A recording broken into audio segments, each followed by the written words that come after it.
Assalamu alaikum, and this is Muhammad Break with you again from Arabic4non-Arabs.com, and with the second long vowel, which is waw.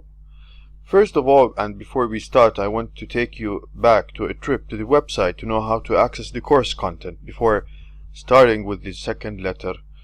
This is just a revision, how to enter the website again, and bear with me. To access the course website, all you have to do is to go to www.arabic4non-arabs.com, and then this page will view here. You go to courses and you choose the course that you want, and the course which we're in right now is Arabic Sounds. You'll find here some recent announcements and the course content over here. Let's go back to the second letter, which is the long vowel waw. Why did I say the long vowel waw? While when I introduced the alif in the past week, or in the past week lecture, because we've been it has more than 1 week has passed, why did I mention only alif? Because alif is only a form of a long vowel. The letter alif is only a form of a long vowel, and when it is a form of a short consonant, it is not alone. It comes with a hamza. Okay? Now, just understand this at the meanwhile and forget whatever you have learned before, because whatever you have learned before might contradict with whatever I have told you right now. But once you know the new rule, just bear with me, understand it, and use it. And when you master it, just look at the other contradictions, or the other interpretations, or the other understandings to the letters of Arabic. Okay, that is the word waw. Just like in alif, we use the symbol waw to represent the long vowel, while this symbol waw is used also to represent a consonant, which is also called a waw, but it has specific conditions to represent a long vowel in order to make the sound of oo, which is the sound of double O's in cool. The middle doubled letter in the word cool is called double O. Similarly, the name of this letter is called waw, but once we pronounce it in the word, it is pronounced according to its place in the word and according to the conditions of the letters before it and the conditions of the vowels, or the conditions of the symbols above it. Okay, as we will know in the coming slides.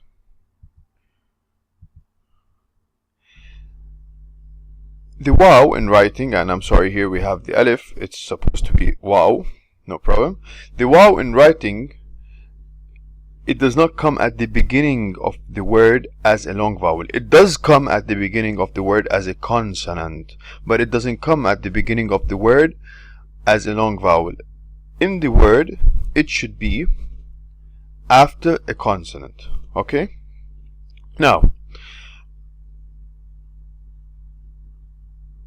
the waw should not be accompanied with any other short vowel above it, meaning that above the waw it should not have any form of short vowel, and as we will learn that the form of short vowels are fatha. We learned the fatha in the alif, and dhamma, and we're gonna learn the dhamma right here, and kasra. Sometimes when the letter is not accompanied with any form of short vowels in the modern text, they do represent this with a small circle above the letter. So a long vowel waw can be accompanied with a small circle above it, but it does have to have the other conditions that I mentioned here. This is not enough. If you see this small circle above the waw, this is not enough to say that this is the long form vowel of a waw. No, this is only if it meets all specifications over here. Okay? Third condition is that the consonant before the waw should make the sound of oo. Futur, tu. See? Tu. It doesn't have to make the sound of ta or ti. It has to make the sound of tu, so that when it is stretched, it makes the sound of tu. Okay? This is a soundy condition, meaning that in written text you might not find the dhamma above the letter before the waw. Like you might not find the dhamma. You might not find the dhamma. But it's a soundy condition. Okay? If you find it in text, it'll ease the process of knowing the letter, of knowing that this form of symbol that looks like a waw, this waw, is a long vowel. Okay? While for a waw, or for this symbol to represent a long vowel, it should not be accompanied with a hamza as well, as we see over here. Because this is a hamza, not a waw. Okay, let's practice over here. Now, the letters here that we have in the word, do they represent a long vowel waw or they don't? And I forgot to like change this, but I don't have much time to change it right now. But as long as you're listening to what I'm saying, I'm sure you will not understand it wrongly, because this should be waw. Okay, sure. Now, is this here a long vowel waw?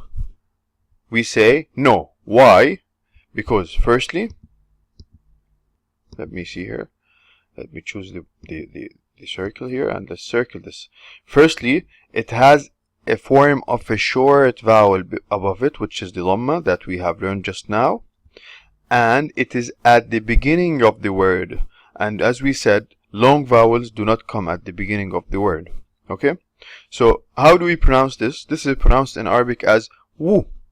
And if we have a fatha over the waw here, this symbol, it is pronounced as wa. Okay? But it is not the long vowel that makes the sound of wu, like in cool. Okay? Now, this one right here. This one right here. Does it represent a form of a long vowel, as in cool? Let's see. Condition number 1. What were the conditions? Let's go back to the conditions.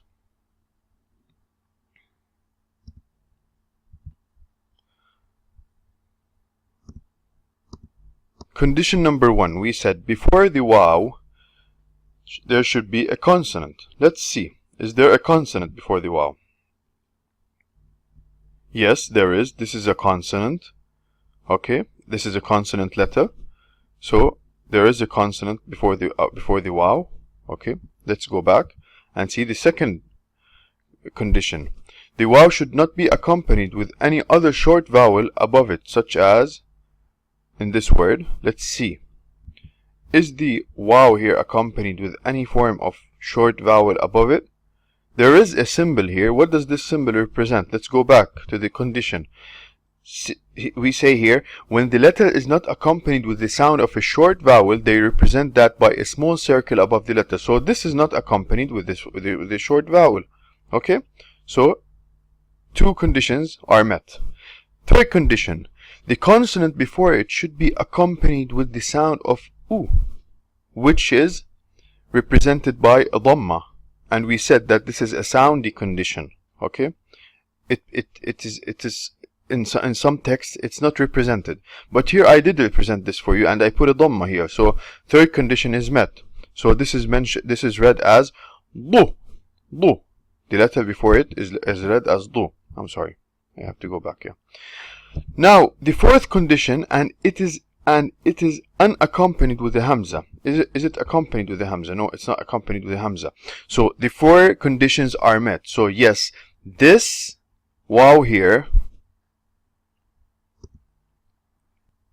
So yes, this waw here is a form of a long vowel.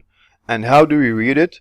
Wudu, wudu, wudu, wudu. See, it's like cool, cool. Okay? Yeah.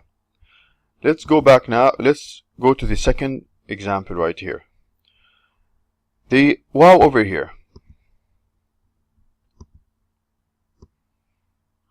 It's in the middle of the word. Condition number 1 is met.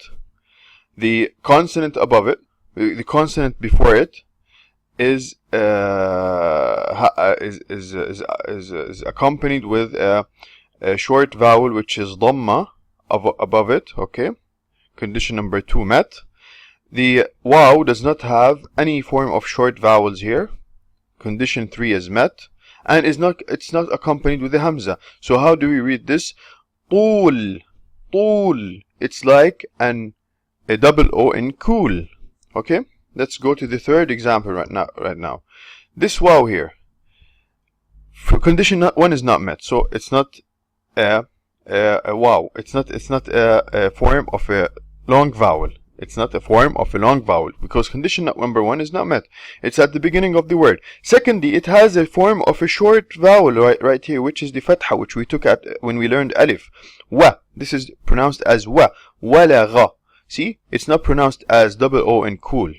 Now, let's go to number 4. Same. Waqa'a. Let's go to number 5. Example number 5 here. It doesn't meet condition number 4. Why? Because we have a hamza here above the waw. Now in text, how is waw represented? We have to know something here, that waw connects only from one side, which is the right side. Okay? And as we said, we're speaking about the vowel right here with the long vowel, waw as a long vowel, so we do not have to worry about the waw at the beginning of the word. Okay? But if it comes at the beginning of the word, it doesn't connect from the left side. Even if the letter from the left side connects to the waw never connects from the left side. Okay? So waw connects only from the right side right here. And if the letter before the waw accepts connecting, it'll look like this. And we will learn these letters. Actually, most of you here in this course, as we have said, they should have good knowledge about the letters, the Arabic letters. And this is why we made the other course, which is the basic course. Whoever wants this course should ask me. If you feel that this material is very hard for you, just go to that course, because you need to grasp the knowledge of the letters at the beginning. So this is a form of an S in Arabic. So how do we read this? We read it as su. See, it's like cool. Su. Okay? Here, this form of letter doesn't connect from the left side. It only connects from the right side, just like the waw. And how do you read this? So when it comes with the waw, it doesn't connect. Both doesn't connect. So how do we read it? Read it as do. This is the form of a D in Arabic. Dal. It's called dal. The letter is called dal. Okay. Let's have some more exercises right here. And I just forgot to change this word as well. Okay. So this word should be waw, not alif, because we are dealing with the letter waw right now. So let's see here. We have the form of a waw right here, the symbol. Okay. Condition number 1, it's not at the beginning of the word met. Condition number 2, there's a consonant before that letter, and this consonant is with a what? With a form of a short vowel, which is the sound of a dhamma, wu, ru. Okay. Condition number 2 met. The letter is not accompanied with any. The symbol here, the symbol waw, is not accompanied with any form of a short vowel. So condition number 3 met. Condition number 4 is not accompanied with a hamza, so this is a form of a long vowel that represents a sound of double O in cool. So how do you read this word? Makaru, ru. Okay.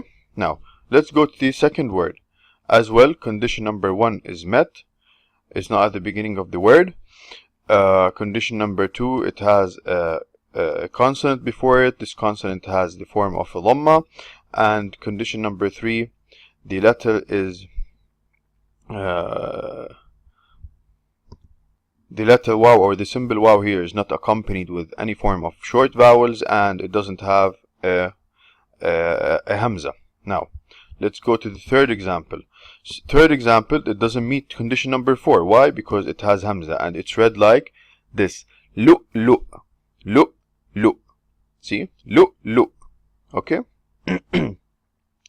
It is pronounced anywhere that you see a hamza. The hamza is pronounced, as we will learn, by closing the downer side, the vocal cords, by closing the vocal cords or opening the vocal cords, as we will learn in the coming lectures and coming classes once we start learning the consonants. Noor here, it meets all conditions. As you can see, it's at the middle of the word, nothing over the letter before it is a consonant, and this consonant has a form of a dhamma above it, and fourth, it does not have the form of a hamza. Okay.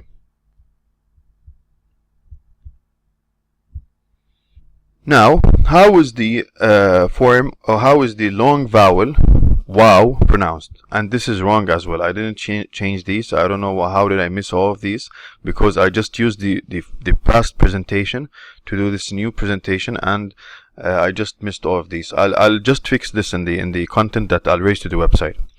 So how do we pronounce the wow, the long vowel wow? Okay. First of all, the airstream comes out from the lungs to meet the vocal cords, where the vocal cords start vibrating, making the sound of just if you open your lips, at a resting position, it will make the sound of an alif. Now, it makes a sound of an alif, and then the airstream comes here to meet the back of the tongue. The back of the tongue is raised up. It is raised, the back end of the tongue, and the airstreams continues here to meet the lips, and the lips, they make the circle shape of a dhamma. So the sound becomes ooh. By the way, you don't have to worry about the tongue thing here, because the tongue will raise up as you make the shape of a circle by your tongues. Okay, so just make the circle of a circle by your tongues, and it'll make the sound of an ooh, just like OON, cool. Okay, so here it is in the middle of the word. There's a consonant before it. This consonant has not a fatha, it has a dhamma here. This is also wrong. It has a dhamma, and it is not accompanied with any form of short vowel above it. So the conclusion: the waw is the second long vowel in the Arabic alphabet. It represents the sound of double O, as in cool. In modern text, a waw is always at the middle of the or end of the word, while it is unaccompanied with the following symbol, while it might be accompanied with the small circle sign, as in tul. And if it's not accompanied with this small circle sign, you don't have to worry about it, because as you start practicing the language, you start knowing the letters, and you start knowing where is this letter pronounced as a long vowel, where is this wow pronounced as a long vowel. Moreover, the letter before it should be accompanied with the sound of a dhamma, and I said it's a sound of a dhamma. I didn't say a shape of a dhamma, because sometimes in Arabic text they don't write the short vowels. Sometimes they don't write the short vowels over the letters, because a person who practices the language will know that these vowels exist by practicing, by terms of practicing. Thank you very much for listening to this class, and we'll meet in the coming class speaking about the third vowel, which is E, the sound of a feel, the double E in feel. Okay, thank you very much, and Assalamu alaikum wa rahmatullahi wa barakatuh.